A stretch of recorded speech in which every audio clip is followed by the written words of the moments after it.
So Reddy గారు బాగున్నారా? బాగున్నాను సార్. సో ఇంటర్నెట్ లో శ్రీధర్ రెడ్డి వుడ్ హౌస్ అని కొడితే చాలా వీడియోస్ వస్తాయి. ఒకప్పుడు వుడ్ హౌస్ ఉండేది. ఇప్పుడు ఆ వుడ్ హౌస్ ప్లేస్ లో ఈ పెద్ద ఒక బిల్డింగ్ కట్టారు. ఈయన నేచర్ లవరు, నా మిత్రుడు. ఆయన గురించి కొన్ని టెర్రస్ గార్డెనింగ్ గురించి టిప్స్ తెలుసుకుందాం. సో ఎంతకాలం నుంచి మీరు చేస్తున్నారు ఇది?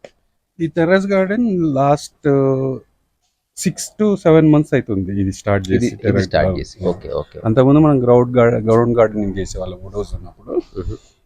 టెర్రస్ గార్డెన్ లో మట్టి లేకుండా మట్టి పోసి పెట్టడం అనేది ఇదే first time. Okay. So Janakamma గారు మొత్తం ఈ తొట్లు చూపియండి.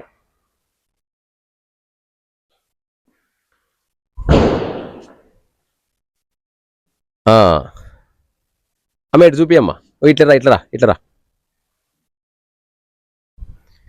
సో ఇప్పుడు ఏమేం పండుతున్నాయి మన మిద్దె మీద?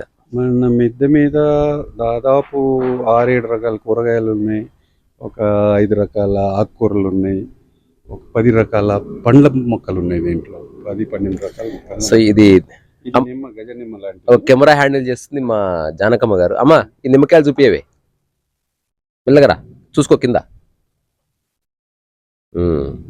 బాగుంది కదమ్మా.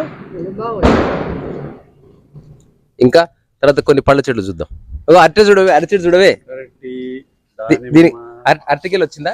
అరటికెల్ రాలే, ఇప్పుడు వస్తుంది కొద్ది. ఇప్పుడు టైం ఉంది దీనికి. దాదాపు 6 months ఓల్డ్ కదా, ఇప్పుడు వస్తుంది. సో దీనికి ఎరువులు ఏమైనా వాడుతున్నారా? అమ్మ ఇటుది చూపేవే. అమ్మ కింద వైరుని చూసుకో. ఆవు పేడతోటి తయారైన ఎరువు, తర్వాత మన జీవామృతము, తర్వాత ఫ్రూట్ ఎంజైమ్స్, తర్వాత ఫిష్ ఎంజైమ్ అంటే చేపల వేస్ట్ తోటి కూడా తయారు చేస్తారు. బెల్లం వేసి దాన్ని పెట్టేసి అవన్నీ పోస్తే వీటికి కావాల్సిన పోషకాహారాలన్నీ వచ్చేస్తాయి. హెల్దీగా అనిపిస్తుంది, ప్లాంట్ గ్రోత్ బాగుంటుంది, ఈల్డ్ కూడా మంచిగా వస్తుంది మనకి. ఇప్పుడు మనకు చుట్టుపక్కల దాదాపు ఏమేమి కనిపిస్తున్నాయి? టమాటా కనిపిస్తుంది, రకరకాల వంకాయ జాతులు కనిపిస్తున్నాయి, మామిడి కనిపిస్తుంది, బెండ, అరటి, చిక్కుడు. చూసుకోమ్మా, వెనక చూసుకోమ్మా. పండ్ల అమ్మ ఇట్లా పోందా, వెనక చూసుకో ఇట్లా పోందా. దానిమ్మ, జామ, తర్వాత ఇప్పుడు వచ్చిన పండ్లలో జానకాయలు, రేగి పండ్లు, తర్వాత మల్బరీ, ఇవన్నీ కూడా ఇప్పుడు ఆల్రెడీ క్రాప్ వచ్చినాయి. అమ్మా జానపండ్లు చూపిస్తా ఒకసారి. కెమెరా పైకి లేపు, ఏం కదా పైకి లేపు, చూసుకో, దారి చూసుకో. జానపండ్లు మనకు ఊళ్ళల్లో అడవుల్లో జానపండ్లు దొరికేవి. అక్కడ ఉన్నాయి, అలా చూపి. అక్కడ ఉన్నాయి చూద్దాం. ఇది యాక్చువల్గా అడవిలో పండేది. ఇక్కడ చూడాలి, ఇందులో కనిపిస్తుంది. అక్కడ చూడాలి, అది ఒకటి దెంపది, అది ఇక్కడికి. నువ్వు మళ్ళీ కెమెరామెన్ గారు ఎన్నికెళ్ళండి, మెల్లగా చూసుకో. The most unprofessional camera women on planet earth Janakamma గారు. ఓ పడవే నోటెడదా. సూపర్. దామ్మ గంగరేగి చెట్టు అంటే ఈల్డ్ ఎంత వస్తుందని కాదు, మనకున్న పండించామా లేదా అనేది చాలా ముఖ్యమైన విషయం. తర్వాత ఇగో ఇవి మల్బరీ. జానకమ్మ మల్బరీ చూపివే.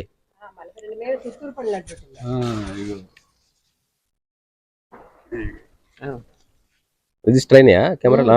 నేను తెంపుతా ఉండు. జానపండ్లు మాత్రం నేను చిన్నప్పుడు తిన్న పండ్లు మాత్రం కావు. మల్బరీ మీ చిన్నప్పటికి చెట్లు పెద్దగా అయిపోయినాయి కదా. కాదమ్మా, ఆ జానపండ్లు శ్రీశైలం వెళ్తే తీసుకో. నువ్వు ఇక్కడే, మేము కొంచెం ముందుకు వెళ్తే మమ్మల్ని ఫాలోగా. అది తెల్ల వంకాయలు. అటుపక్కన పోదాంపా. ఒక నిమిషం దీనిలో పడాలి. ఇప్పుడు చెప్పు. ఇవి తెల్ల వంకాయలు. అంటే వంకలో చాలా రకాలు ఉంటాయి. నేను ఎప్పుడు తెల్ల వంకాయ చూడలే. అవునా? ఫస్ట్ టైం చూస్తున్నా కంప్లీట్ తెల్లగా. ఈ తెల్ల వంకాయలు ఉన్నాయి, దీంట్లో పర్పుల్ వస్తుంది, బ్లాక్ వస్తుంది. మనం మిగతా చూసినాం, పొడుగు వంకాయలు, లావు వంకాయలు. ఇంత ప్యూర్, ఇది ఫారెన్ ప్యూర్ వైట్ బాగుంటది కూడా, కొంచెం బాగుంటది. అమ్మా ఈ తెల్ల వంకాయల పేరు తెలుసా అమ్మా? పాండురాజు వంకాయలు ఇవి. పండురోగం అంటే తెల్లగా. నేను ఎవరిని కించపరచలే, ఫీల్ అవ్వకండి, జోక్ అంతే అది. సో బాగుంది. నాకు ఒక 2 నిమ్మకాయలు తెంపేయండి అలా.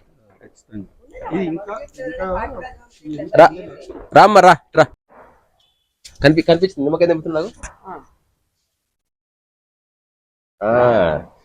ఏ ఇది ఇంట్లో మిద్ద మీద పడింది నిమ్మకాయ. నాకు పచ్చి నిమ్మకాయ అంటే చాలా చాలా ఇష్టం. అసలు పచ్చి నిమ్మకాయ అనేది లేకపోతే అసలు నేను భోజనం చేయను. ఇంకోటి అది అన్ని చోట్ల అవైలబుల్ ఉంది కాబట్టి ఆ నియమం పెట్టుకుంది, లేకపోతే ఐ డోంట్ మైండ్. ఇందులో ఒకటి చెప్పారు కదా వేపకు సంబంధించి, నేలవేము జానకం మైట్ మెడిసినల్ ప్లాంట్. అది ఏంటంటే ఇంట్లో ఒక మొక్క ఉంటే చాలు మనకి ఇంటి వైద్యం అయిపోతుంది. అమ్మా మీరు అక్కడే ఉండండి. ఇది చూపి అమ్మా, కొద్ది దగ్గరికి వచ్చి అట్లా చూపి.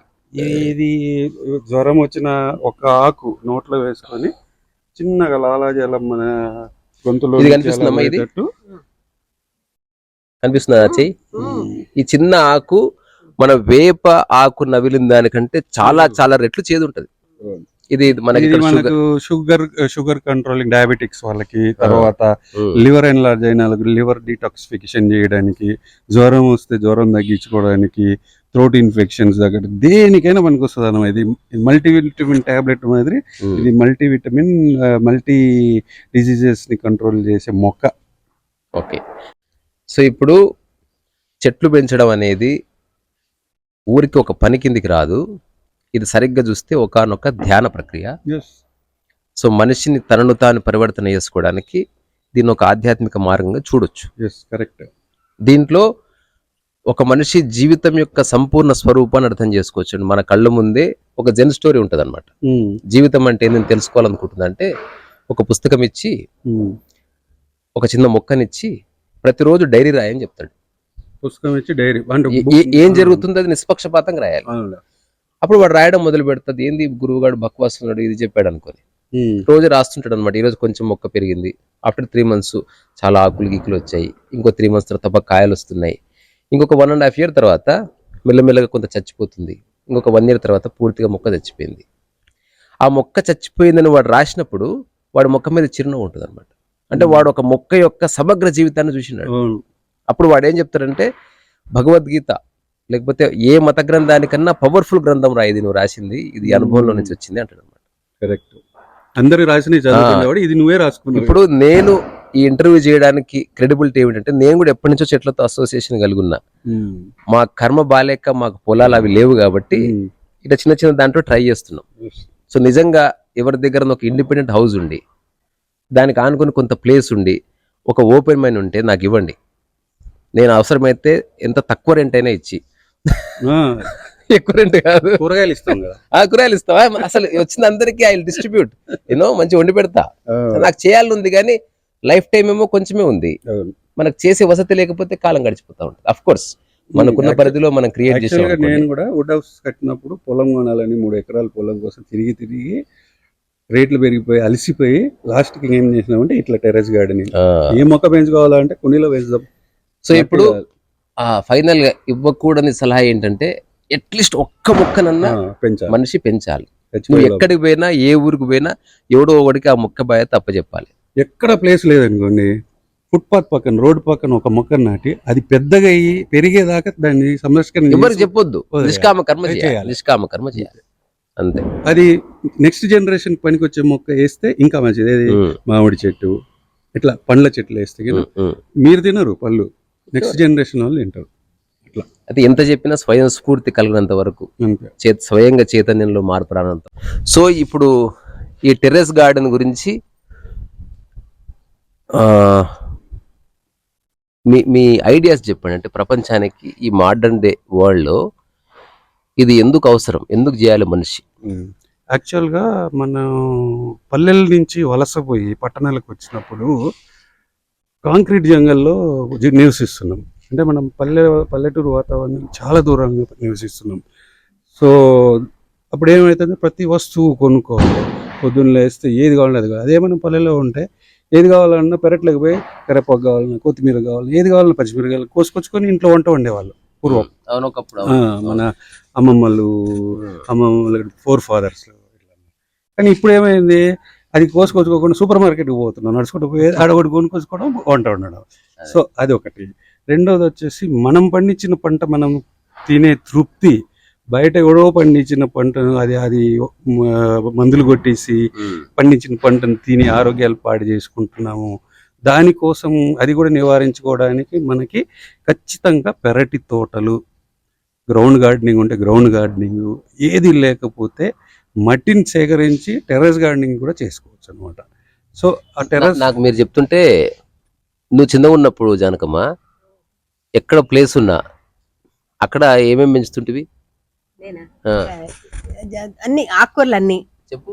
పొట్లకాయ, బీరకాయ, ఆకుకూరలు, పాలకూర, చుక్కకూర, తోటకూర, మెంతికూర, ఇవి. ఉమ్, తర్వాత కూరగాయలేమో బీరకాయ, సొరకాయ, పొట్లకాయ, వంకాయలు, కందగడ్డ, క్యాబేజీ, ఉమ్. ఇన్ని కూడా నేను పెంచాను నా పెళ్లి కాకముందు. నా 16 ఏళ్ళకి చిన్న అంతకుముందు మాట. ఇప్పుడు నాకు కూడా నేనున్న ఇంటికి ఆనుకొని అదే మనం పిన్ని మనం కలిసి ఉన్న 3 నెలలు ఉన్నాం కదా ఒక ఇంట్లో. అక్కడ కూడా పాలకూర, మెంతికూర, చుక్కకూర అన్నీ వేసుకున్నాను నేను. అంటే ఇది యాక్చువల్గా ఫుకువోకా ఏం చెప్తారంటే, మొక్కని పెంచడం అనేది నీ యొక్క స్వీయ సంస్కారానికి సంబంధించింది. అరే ఈ భూమి మీద నువ్వు పుట్టిన నువ్వేం చేస్తున్నావు రా బాయ్? ఎవడో తయారు చేసిన ఫోన్ వాడుతీవి, ఎవడో తయారు చేసిన ఐప్యాడ్ వాడుతీవి, ఎవడో తీసిన సినిమా చూస్తీవి, ఉత్త రేటింగ్ ఇస్తున్నావు కూర్చొని. అట్లీస్ట్ ఒక మొక్క పెంచు, so that you or something contributing to the nature అనమాట.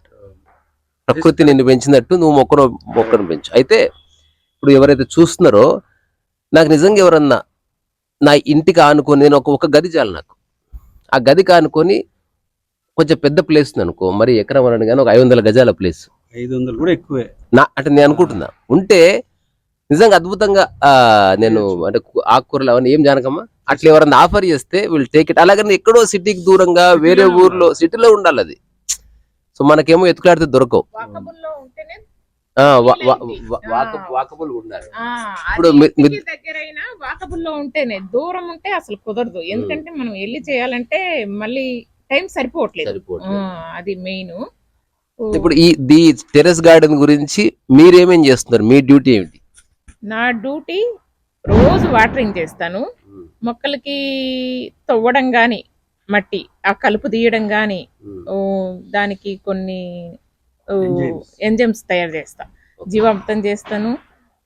ఉల్లిపాయ తొక్కలు నానబెట్టేసి నీళ్ళల్లో కొద్దిగా బెల్లం వేసి, అది మళ్ళీ బనానా పీల్ వాటితో చేస్తాను. అది 1 డే చాలు, లేకపోతే 3 days కి. ఉల్లిపాయ తొక్కలు నేను షాప్ నుంచి తెస్తా, ఇంట్లో సరిపోవు.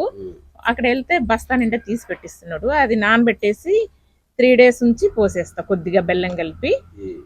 అలానే అరటి పళ్ళ తొక్కలు కూడా, అవి ఏ ఫ్రూట్స్ ఉన్నా ఆ తొక్కలతోటి అవి చేస్తా, జీవనం చేస్తా, అవి ఇస్తా.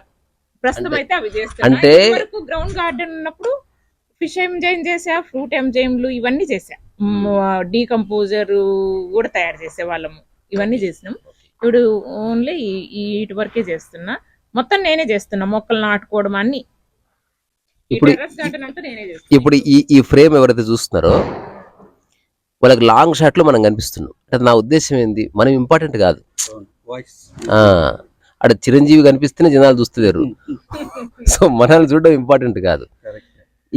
ఈ మిద్దెకి ఒక ప్రాణం వచ్చింది ఒక చెట్టు వల్ల. అదర్వైజ్ చాలా మిద్దెలు అట్లా అవి ఎట్లుంటాయి, సిమెట్రీస్ లాగా సిమెట్రీస్ కూడా అందంగా ఉంటాయి, సమాధులు ఉంటాయి దాంట్లో. ఖాళీ మిద్దెలో ఏమవుతుందంటే, ఖాళీ మిద్దె ఉండడం వల్ల ఎన్నో డిసడ్వాంటేజెస్. ఒకటి, పక్షులు రావు, plus air polluted, air recycle చేయలేవు ఖాళీ మిద్దెలు ఉంటాయి. ప్లస్ కంటికి ఆహ్లాదంగా ఒక గ్రీనరీ కనిపించదు. పొద్దున్న లేయంగానే మనకు గోడలు కనిపించకూడదు, పొద్దున్న లేయంగానే చెట్లు కనిపిస్తే కంటికి చాలా ఆహ్లాదంగా ఉంటుంది. ప్లస్ చెట్లు మొక్కలలో తిరుగుతుంటే మనకు కొన్ని వైబ్రేషన్స్ కూడా వస్తుంటాయి. ఒక్కొక్క మొక్కకు ఒక్కొక్క వైబ్రేషన్స్ ఉంటాయి. అది మన మొక్కలలో తిరుగుతుంటేనే తెలుస్తుంది, ఎవరో చెప్తే అనుభవిస్తేది కూడా కాదు. తర్వాత మొక్కలు బేసిక్గా పక్షుల్ని అట్రాక్ట్ చేస్తాయి బాగా. పొద్దున్నే మనం అలారం పెట్టుకోని అవసరం లే. అవును, పొద్దున్నే పిట్టలు లేస్తాయి, 4:30కు పక్షులు లేయడం స్టార్ట్ అవుతాయి. ఒక్కొక్క రకం ఒక్కొక్క టైంకి లేస్తుంది. నువ్వు చెప్తుంటే నాకు స్టేట్మెంట్ గుర్తొచ్చింది, bird is the alarm created by God అనమాట. That is true. మనం ఊర్లలో పోతే కోడి పుంజులు అరుస్తాయి. కోడి పుంజులు అరిచినప్పుడు ఖచ్చితంగా పల్లెల్లో వ్యవసాయం చేసేవాడు లేచి కూర్చుంటాడు. వాడిని నువ్వు నీళ్ళు పోయిన అవసరం లేదు, వాడిని నువ్వు లేరా అని చెప్పిన అవసరం లేదు. కోడి పుంజు అరవంగానే, కూత కుయ్యంగానే లేసేస్తాడు. పొద్దున్న రాత్రి కూడా వస్తాయా? టైం ప్రకారం మనకు వాచ్లు అవసరం లేదు అసలు వాటికి. సో అట్లా నేను ఇప్పుడు నా బెడ్రూమ్ పక్కనే ఏసీ యూనిట్ ఉంది. ఏసీ యూనిట్లో ఒక పిట్ట గూడు పెట్టింది. తర్వాత తలుపు మెయిన్ డోర్ పక్కన ఒక పిట్టకి నేను రెడీమేడ్ గూడు పెట్టాను. ఎందుకు, నాకు పిట్టలు సౌండ్ అంటే నాకు ఇష్టం. అవి అరుస్తుంటే మనకు చాలా ఆహ్లాదంగా ఉంటాయి. ఒక్కోసారి మనకి ఇంట్లోకి వస్తే తరిమేస్తాం, ఎందుకంటే మన ఇంట్లో వాతావరణం అది చెత్త అంతా వేస్తాయండి. కానీ వాటికి ఒక గూడును ఏర్పరిస్తే ఇంట్లోకి రావు. సో అవి నాకు మార్నింగ్ 6-6:30కి ఖచ్చితంగా అవి అరుస్తే ఖచ్చితంగా లేచిపోతుంది. అలారం కూడా పెట్టి. అయితే ఒక ఆత్మదర్శనం రాసినప్పుడు నేను మెన్షన్ చేసిన వుడ్ హౌస్ శ్రీధర్ రెడ్డి అని, అప్పుడే ఇల్లు గులగొట్టిరు. అప్పుడే నాకు గుర్తొచ్చింది ఇప్పుడు, ప్రింట్ అయిన తర్వాత నువ్వు చెప్పినావు ఇల్లు లేదని. షాక్ తిన్నా. అయితే ఇల్లు లేదు కదా, మరి చెట్లను నెట్టిపోతే పడేస్తారా అనుకుంటే ఇప్పుడు మళ్ళీ దానికి విదిన్ 1.5 year లో మళ్ళీ రీస్ట్రక్చర్, రీవ్యాంపేషన్. వుడ్ హౌస్ తీసి అది కూడా పెడతానమ్మా ఈసారి పైన పెడతాను. అంటే ఇక్కడ ఎంతైనా నేలనే మిద్దెనే అందుకు వేసినావు కదా. అది వీళ్ళ మిద్దె మీద ఒక ఇప్పుడే అమ్మ తీసుకొచ్చింది, అదేంది బెల్ టమాటో అంటే బెల్ మాదిరే ఉంటాయి. Cherry tomato, bell tomatoes. తర్వాత యాక్చువల్ గా నేను వుడ్ హౌస్ తీసినప్పుడు చాలా మంది నన్ను అసహించుకున్నారు. ఎందుకంటే ఇంత మంచి ఇల్లుని, ఇంత మంచి చెట్లను కొట్టేసావు, నీకు ఎట్లా మనసు ఒప్పిందిరా అది ఇదని. నేను ఒకటే, when he is a creator there is nobody, don't need to worry about anything because they can create anything anytime. So నేను ఒకటే అనుకున్నా, నేను ఇల్లు కట్టిన తర్వాత నేను గ్రీనరీ పెంచుతాను. నేను ఉత్సాహంగా చేసే మనిషిని, ఇది పోయిన తర్వాత మళ్ళీ దీన్ని సమకూర్చుకోగలను. ఒక సృష్టికర్త అంటే ఏదైనా సృష్టించేవాడు అనమాట. సృష్టించేవాడికి నాశనం చేయగల శక్తి కూడా ఉంటుంది, ఎందుకంటే మళ్ళీ సృష్టిస్తాడు కాబట్టి. Very beautiful. అయితే ఇక్కడ నేను ఏం పర్సీవ్ చేస్తా, ప్రకృతి మన అరకు పోయినాం, ఆ అర్ధరాత్రి బస్సు పోతుంటే ఆ కొండల మధ్యన అందరు లేచి చూస్తున్నారు. ఏం లేదు, ఉత్త రోడ్డు, నల్ల రోడ్డు, దానికి అటు చెట్లు ఏముంటది, ఎంతసేపు చూస్తావు, 64 kilometers ఘాటు. డైవర్సిటీ అంటే ప్రకృతి అంటే ఏంటి, ఒక నిరంతర సజీవ వైవిధ్యమే. ఇప్పుడు ఈ పైన ఇన్ని మొక్కలు ఉన్నాయి, అసలు ఒక మొక్కకు పోలిక లేదు. దేని ఆకు దాంది, దేని కాయ దాంది, దేని స్మెల్ దాంది, దేని క్రాప్ దాంది. ఒక బ్యూటీ ఏంటంటే గార్డెనింగ్ చేసేది అనేది ఒక చాలా పెద్ద బ్యూటీ. కమర్షియల్ క్రాప్స్ పండించేవాడికి, గార్డెన్ చేసేవాడికి చాలా తేడా. కమర్షియల్ క్రాప్ చేసేవాడు ఒకే పంటని కొన్ని ఎకరాలు వేసి దాని నుంచి లాభం పొందుతాడు, డైవర్సిటీ ఉండదు. గార్డెనింగ్ చేసేవాడు కొన్ని వేల మొక్కల్ని ఒక చోట వేసేసి వాడు వివిధ రకాల అనుభూతులు చెందుతుంటాడు. అది గార్డెనర్ కి, ఫార్మర్ కి తేడా. మన ఇండియా వ్యవసాయం చేయడం వ్యాపార పరంగా చేసేదంటే అంతే. సో దీనివల్ల మనకేంటంటే వ్యాయామం అవుతుంది, మెంటల్ పీస్ దొరుకుతుంది, దాని నుంచి వచ్చే ఫ్రూట్స్ తింటాం కదా, ఆరోగ్యం వస్తుంది, మనము పండించామనే తృప్తి ఉంటుంది. మనది మొత్తం 300 గజాల స్థలం యాక్చువల్గా. దీని మీద టెర్రస్ వచ్చేసి 2500 SFT ఉంటుంది. దీంట్లో మనకు రకరకాల మొక్కలు ఉన్నాయి. ఇప్పుడు ఇది చిక్కుడు పందిరి, తర్వాత వంకాయ, తర్వాత తంబ అంటే స్వాడ్ బీన్ అంటారు. స్వాడ్ బీన్, ఆలు, ఇది ఆలు. తర్వాత స్ట్రాబెర్రీ, తులసి మొక్కలు మధ్యలో ఉంటాయి, ఎందుకంటే మనకు అవి మంచి ఇది వైబ్రేషన్స్ ఇస్తాయి. స్ట్రాబెర్రీ, నైట్ క్వీను, పప్పాయ, ఇవి వచ్చేసి చిన్న క్యాక్టస్ చెట్లు. తర్వాత అరటిలో రకాలు, ఇది వచ్చేసి సబ్జా. ఈ అరటిలో కూర అరటి ఉంది, తర్వాత చక్కెరకేళి ఉంది, అమృతపాణి ఉన్నాయి. తర్వాత ఇది సపోటాలో వాటర్ యాపిల్లో అదే పాదిలో చుక్కకూర. అంటే దీంట్లో వేసిన వాటర్ ఎక్సెస్ అవ్వకుండా ఉండడానికి అవి పీల్చుకుంటాయి అన్నమాట. సో బ్యాలెన్సింగ్ చేస్తుంది వాటర్ని అట్లా. ఈ మిర్చి, ఈ రకాల మిర్చీలు, డిఫరెంట్ మిర్చీలు. నువ్వు జరుగు పక్కన. ఈ మిర్చీలు తేజ మిర్చి అనమాట, ఎక్కువ కారం ఉంటుంది. తేజ మిర్చి. ఇది తేజ మిర్చి అంటే ఇది బాగా స్పైసీగా ఉంటుంది. దీన్ని పౌడర్ చేసి మామూలు మిర్చి పౌడర్లో కలుపుకుంటారు. అది మామిడి, లోపలికి పోదండి. పెద్ద రసాలు అన్నారు. ఇది పెద్ద రసాలు మామిడి, ఇది అంజూరు, ఇది ఫిగ్ ట్రీ అంటారు, ఇది ఫిగ్ ట్రీ అంజూరు. సో ఇవి జీవామృతం వేయడం వల్ల క్రాప్ బాగా వస్తుంది. కదండి. ఇది వచ్చేసి బ్రహ్మకమలము.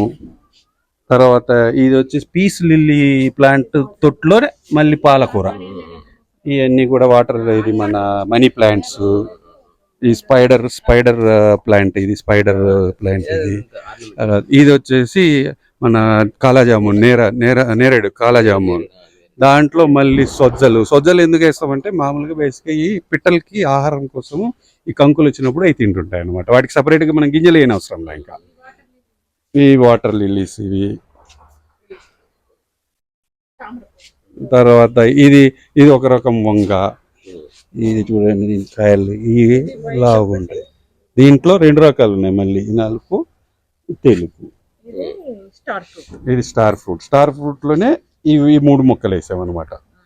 తర్వాత మనకు మొరింగా, ఈ మునగ ఆకు కోసము, ఇది యాక్చువల్గా ఈ చెట్టు వేసింది ఓన్లీ ఆకు కోసమే, పప్పులకి కూరలకి ఆకు కావాలని చెప్పి చిన్నది వేసుకున్నాము. తర్వాత సపోటా, తర్వాత లెమన్ గ్రాస్. ఇది అరకులో అయితే ఎక్కడ చూసినా లెమన్ గ్రాస్. ఇది మనం టీలలో వాడుకోవచ్చు. ఇది కూడా ఒక మెడిసినల్ ప్లాంట్ యాక్చువల్ గా. అవన్నీ కూడా అటు సైడ్ వంక. ఇక్కడ వచ్చేసి ఇది దానిమ్మ, ఇది నిమ్మ, మీరు ఇందాక చూసింది తులసి, కల్లబంద. ఇది మే ఫ్లవర్. ఇది యాక్చువల్ గా మేలోనే ఫ్లవరింగ్ అవుతుంది. ఇది మేలోనే వస్తుంది ఫ్లవరింగ్. తర్వాత దీంట్లోనే మళ్ళీ బెండ.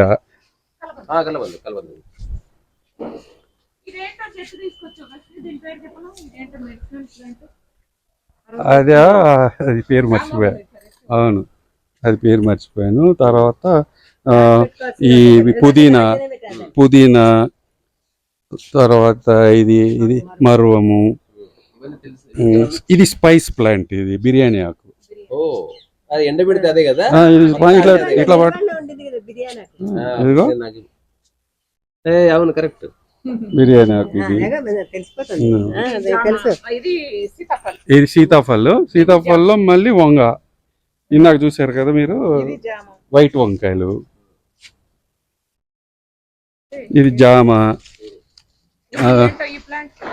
ఇది నేలవేము. ఇందాక చెప్పాము, నేలవేము గురించి చెప్పాను కదా ఇందాక, అది ప్లాంట్. ఇది జానకాయలు కాసే చెట్టు. ఇది వచ్చేసి గంగిరేగి. తర్వాత ఇది చెరుకు చూసారా, డ్రమ్ములు వేసాం. చెరుకు ఇది డ్రమ్ములు వేస్తున్నాము. డ్రాగన్ ఫ్రూట్స్ కూడా ఉన్నాయి దాంట్లో. ఇది డ్రాగన్ ఫ్రూట్.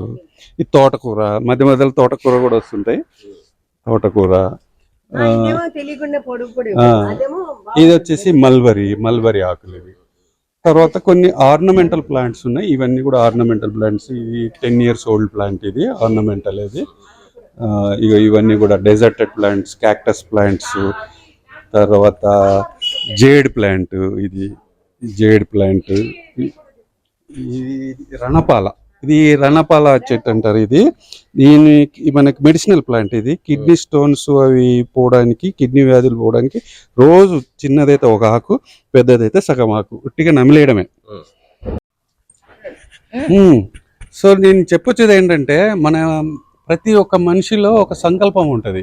సంకల్పంని మనం ఆచరణ చేస్తే ఏ పనైనా చేయొచ్చు అనమాట. ఇప్పుడు మొక్కలు పెంచడం అనేది పెద్ద బ్రహ్మ విద్య ఏం కాదు. మనం ఇంట్లో అందరం పెంచుతాం. ఒక తులసి మొక్కనైనా పెంచుతారు ఒక ఇంట్లో. ఒక తులసి మొక్కను పెంచగలేని కొన్ని రకాల మొక్కలు పెంచలేమా, చేయొచ్చు. కాకపోతే ఏంటంటే ఓపిక ఉండాలి. దానికి సహనము, ఓర్పు, ఓపిక ఉంటే ఇలా ఎన్ని రకాల మొక్కలైనా పెంచేసి దాని నుంచి కూరగాయలు తీసుకొని మనం ప్రతిఫలం పొందవచ్చు. సంకల్పం స్వశక్తి. ఎస్, అంతే. బాయ్. మేము కనిపిస్తలేము కాడ. ఎవరికి సూర్యుడి